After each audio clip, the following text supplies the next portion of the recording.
Hey, what's up guys? I'm Cliff Blazinski and I'm design director here at Epic Games, and you're about to see exclusive and never before seen footage of Gears of War 2's multiplayer.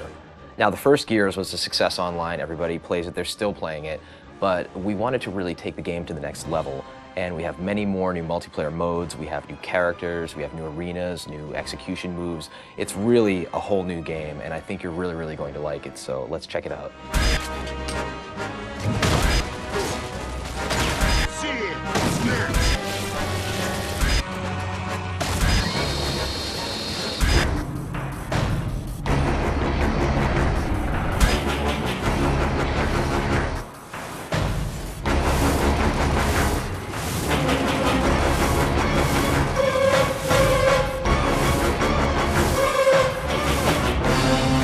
Three locations you're going to see on this exclusive video are going to be River, Security, and Gridlock.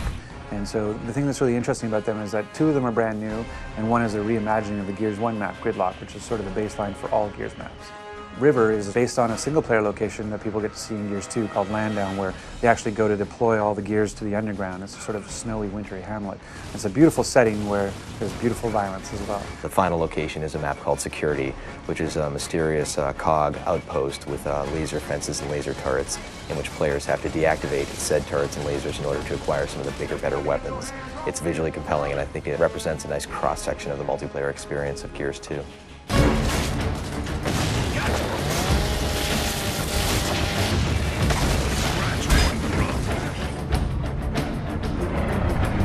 For Gears of War 2 multiplayer, there's a bunch of new things, and one of the biggest ones actually is that we've increased the player count. So we wanted to make Gears 2 multiplayer bigger, better, and more badass. One of the easiest primary ways we could do that, bang for buck, is to go to 5-on-5. Right now it really feels like a really good number of 10 players in the battlefield taking one another out, and it really kind of rounds things out nicely. We really want to make sure that whatever multiplayer mode we do is true to sort of the Gears vibe, that Gears universe version. So capture the flag. Imagine you had a flag, but the flag is a living person and armed with a shotgun and defending itself. So you actually are playing capture the flag with a flag that could kill you. And so you have to go and you have to basically capture the flag by downing him and picking him up as a meat shield, and then you have to drag him back to this location to score a point. So it's capture the flag, but done Gear style. So another mode that we're showing is, again, sort of a reimagining of a known style, which is the Wingman, where it's you and a partner playing against everybody else. We used to call it 2v2, v2, v2, v2. The fact that Gears is really all about co-op, it didn't feel right to have this sort of just last man standing kind of gameplay. It didn't resonate in our world. So when we looked at how we'd want to have that kind of gameplay, it really felt more like it had to be sort of a co-op experience. The third mode that you'll get to see in this exclusive video is something we call Guardian. And really what it is, it's Assassination 2.0, where Assassination was a mode we had in Gears 1, and that we actually fixed it or tweaked it a little bit in a title update to try to make it more fun. And we added the restriction that you had to execute the leader to kind of add to the assassination field. But even then we felt like we could do more and said, what if the leader was the reason you're able to respawn? So as long as the leader is alive, your teammates can respawn, but as soon as the leader dies, then it's basically like Warzone. As soon as you die, you're out. By just making that simple little change, we were able to kind of create this whole new sort of feel to Guardian.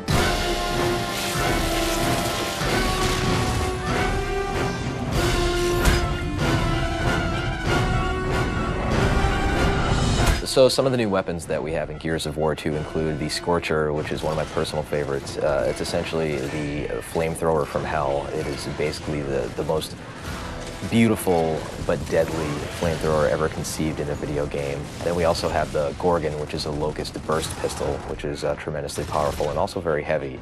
And then we also have a shield that players can wield, and they can carry that around and deploy that. You can actually carry the shield with the burst pistol and kind of use that as like a 1-2 punch. And then we have a poison grenade that players can use for area of denial in order to kind of throw this nasty, noxious cloud out. So in Gears of War 1, we had the ability of using a grenade for grenade tagging. So we found that it would be more interesting to actually take that idea of grenade tagging an opponent and actually apply it to the environment. So now you can actually take any of our 3 grenades, the poison grenade, the smoke grenade, or the frag grenade, and you can actually attach it to a wall. And you can use that sort of as a proximity mine, so that if any time an opponent goes by, the grenade will go off. One of the cool things in Gears 2 now as well is we added this concussive force to a smoke grenade. So you can actually knock somebody down and disorient them briefly with a smoke grenade. It's a great new addition to the gameplay. One of the features of Gears of War 2 is this idea of portable cover.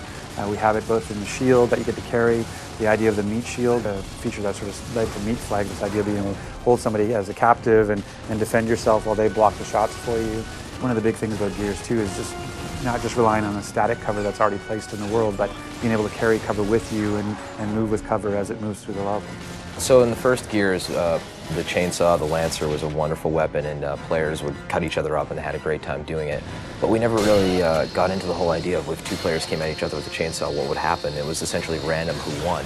And now we're answering that question in the sequel, whereas players will lock onto each other and engage in this life or death struggle with sparks flying and the light flickering, and they're grunting and they're pushing, and players are mashing the button, and within 3 seconds one player will wind up winning and cutting the other guy in half. And it's this tremendously memorable moment to see these two soldiers, these two huge warriors, dueling on the battlefield with these weapons.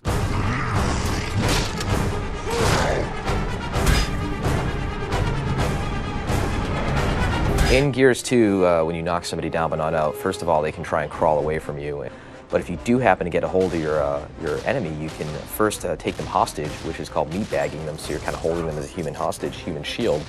You can also finish them off by then breaking the character's neck and dropping them on the ground. Or if you want to, while the foe is crawling away, you can hit the Y button to do an execution. And there's all sorts of crazy ones, from using the long shot sniper rifle like a sledgehammer, to using the torque bow to popping the enemy's head off, to climbing on top of them and just beating the crap out of them.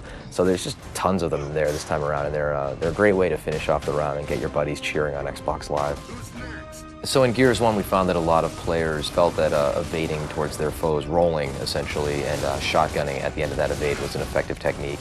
And that really wasn't the game that we envisioned. So we hooked in this idea of stopping power, whereas players get shot and they actually will slow down progressively with more bullets, so that players can no longer just run blindly at each other, gladiator style. They actually have to be a little bit more tricky and use the cover system and flank and deal with suppressing fire from their buddies in order to really earn their kills this time around. Gears 2 is bigger, better, and more badass, and the multiplayer most certainly shows that. We have amazing new game modes. We're shipping with at least 7. We have great new multiplayer arenas. We have nasty new weapons, grisly new executions, a larger scale of the multiplayer, and I think players are going to be pleasantly surprised with the complete package that we're delivering for them.